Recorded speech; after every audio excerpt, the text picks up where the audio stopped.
როგორ უნდა გაიგო მარტივად, გაქვს თუ არა მეტაბოლური სინდრომი ან ინსულინ რეზისტენტობა. თუ მუცლის არეში იგროვდება ცხიმი, ჭირს ზემოთ. მეორე, შენი არტერიული წნევა არის 140-90-ზე და ზემოთ. დაბალი სიმკვრივის ანუ ცუდი ქოლესტერინის და ლიპოპროტეინების მაღალი მაჩვენებელი.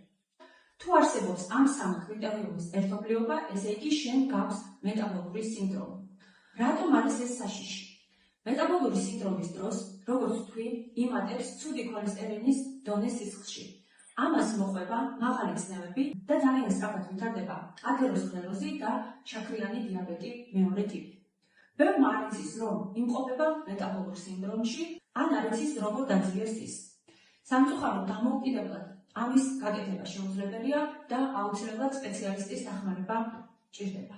ეს საკმაოდ რთული გამოწვევა როგორც პაციენტისთვის, ასევე სპეციალისტისთვის. თუმცა, როდესაც ეს გამოგდის, თამამად შეგვიძლია ვთქვათ, რომ პაციენტს ვაჩვენებთ 10 წლის სიცოცხლე.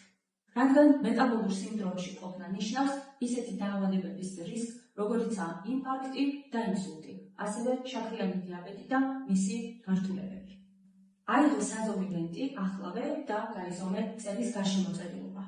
ქალბატონებს თუ გაქვთ 80 სანტიმეტრი წელის გარშემოწერილობა და ზემოთ, მამაკაცებს 95 სანტიმეტრი და ზემოთ, ესე იგი უკვე უნდა მოიწესრიგოთ მეტაბოლიზმი.